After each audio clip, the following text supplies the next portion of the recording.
David Gergen quote. It was during a CNN debate about the 2008 election campaign, and he was discussing a presidential debate, and he said, quote, Mitt Romney tried to argue last night about some liberal establishment, which doesn't exist anymore. If there's been a liberal establishment, it's shrunk a lot, and it's not right in Washington. That's a 70s concept. Now, how can a person who's been around for so long make such a remarkable assertion? Well, because it's David Gergen. No, and the greatest part about the quote was he was talking to Alex Castellanos and said, you know that, Alex. Whenever they give you the you know that, all sensible people agree. You know liberals are lying. And this is, I mean, that's what we used to get all the time from the left before there was any alternative at all, was just to act like people were crazy for talking about the fact that the information industries were slightly to the left of V.I. Lenin. And you know, suddenly Fox News came along, and liberals discovered it was possible to present the news in an agenda-pushing way. I'm not saying Fox News does that, but boy, they sure got accused of it. And for, you know, 30, 40 years, we had heard, oh, nope, we're just reporting the news. News does not have a political content. Suddenly they discovered it could have a political content.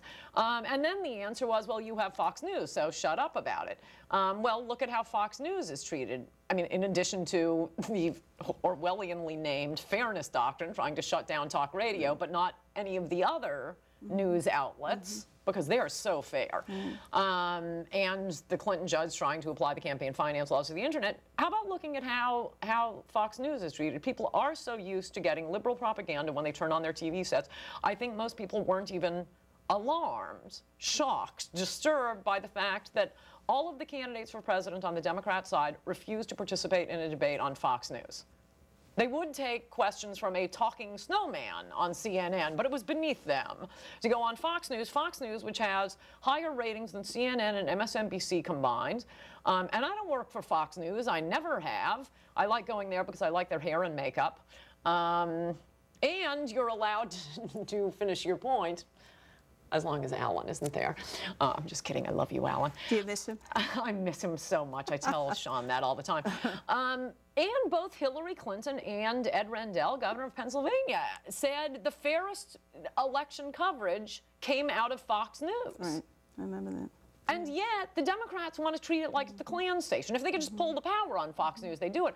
What's unique about Fox News isn't that it is a conservative station. It is not the conservative equivalent of MSNBC, as I point out repeatedly. What's the equivalent on MSNBC to the liberal Fox News hosts Geraldo Rivera, Greta Van Susteren, Shep Smith, Chris Wallace? Who's that on MSNBC?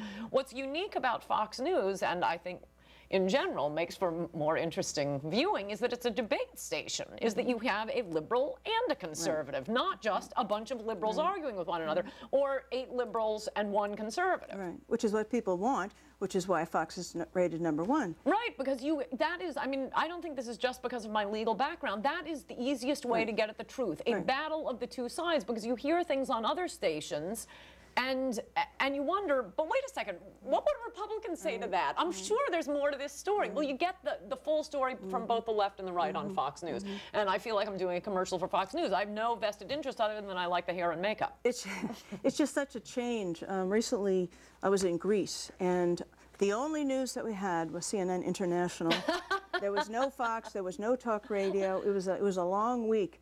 And my husband and I decided, if all I looked at was CNN International, I would hate America too, because almost every piece about America is negative and critical. Oh, CNN International is something to behold. It makes CNN look like, you know, Pat Robertson's station. Yeah. Christian Broadcasting Network. No, CNN International, that is something to behold. Absolutely.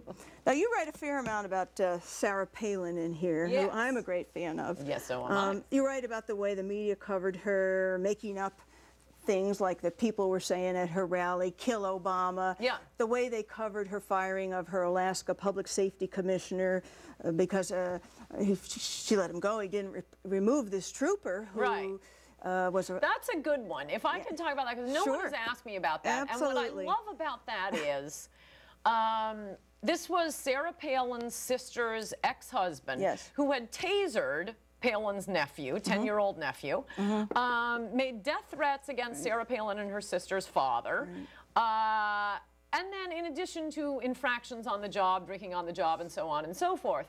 Now, normally, what would the liberal perspective be on this? Normally, I think that would be a Lifetime TV for women, made-for-TV movie. You have the ex-husband who tasered the son, made death threats against the father. I think normally liberals would take the woman's side on that. But here, suddenly, for the first time ever, the left's position was always trust the cop. Always believe the cop. They never believe cops. But in this case, the guy who tasered, and that is undisputed, that he tasered the 10-year-old son. And by the way, liberals will say, I'll be my own left-right here. The 10-year-old son asked to be tasered. Well, okay, what if the 10-year-old son said, I'd like to know what it's like to be shot in the leg? Oh, sure, here. Right. And the death threat to the father. I mean, nobody said that didn't happen. This man should be a straight state trooper.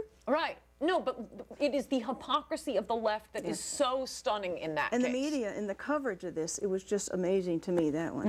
Right. And see, my position is sometimes cops are telling the truth and sometimes they aren't, but I need to know the facts. No, not with liberals. The cop is always wrong unless the cop is going against an attractive conservative candidate for vice president. There you go. There you go.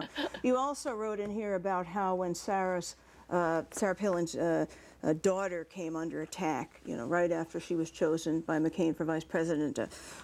Obama, the candidate Obama, seemed so magnanimous, and he said, people's families are off limits, especially their children. But then his surrogates continued this full-force attack. This is what Democrats always do. They can sit back, a liberal Democrat can sit back and be magnanimous and say, oh, I won't raise this issue or that issue. Well, they don't have to, because they are creations of the media. The media does it for them, and particularly in the case of Obama. It is amazing to me that this didn't come out during the campaign. How was he in a position to run for president in the first place? Well, the media knocked out his two opponents, both of which probably would have beaten him when he was running for Senate. First, in the primary, Democrat Blair Hull, a very wealthy investment banker. He was way ahead in the polls. And then a couple months before the primary election, the media sealed divorce records, which, speaking as a lawyer, I'm wondering, what's the point of sealing something if the media can just show up and say, oh, we think this would be interesting, Mr. Judge, could you please unseal this? But it happens routinely in the case of an opponent to a liberal Democrat. So Blair Hull's divorce records were unsealed. And of course, divorce records, as I say in the book, this is why no one says, as true as something said by an angry spouse in a divorce filing. They are not known as fonts of truth or angry parties involved. You never know what the truth is. That is not the purpose of divorce court, to find the truth. It's to get the divorce done. People know that there are routinely lies in divorce cases, but first you get the Blair Hull divorce records. Suddenly Blair Hull falls behind. Obama sails to the top of the pack. He wins the primary. Then Obama is facing an incredibly attractive Republican candidate. Jack Ryan, stunningly good-looking, went to Dartmouth, Harvard Law School, Harvard Business School, worked for Goldman Sachs, made hundreds of millions of dollars, and then left it all to teach at an inner-city school in Chicago. Rock-solid Catholic, fantastic Republican, and even though this is Illinois, this was running to replace a seat being vacated by Peter Fitzgerald, a Republican. So Ryan probably would have beaten Obambi. But once again, luckily for Obama, his opponent was divorced from a Hollywood actress. And she claimed in her, so they fly out to California, the media, they get the sealed, it wasn't even the divorce records, it was the custody records, because their son together is autistic. And that's why Jack Ryan wanted the record sealed, to protect his son. Oh, no, we'll unseal these. With this help, take out an attractive Republican candidate. And in all of the filings, Jack Ryan accused his wife of having an affair. Her response was, well, I was driven into the arms of another man because you took me to sex clubs in New York and Paris and propositioned me. And this became big news, and Republicans, being pathetic as they usually are, turned on Jack Ryan. And 4 days after the records were unsealed, he pulled out. So who does Obama end up running against? I mean, God bless him. I love him. Alan Keyes steps in. And, he's a brilliant man, but he lost. So Jack Ryan's family wasn't off limits. Oh, no, because the media steps in and does the dirty work for a Democrat, which is why it makes you want to wring their necks when they stand up in this magnanimous way and say, Families off the record. Let's just take a break and we'll be right back.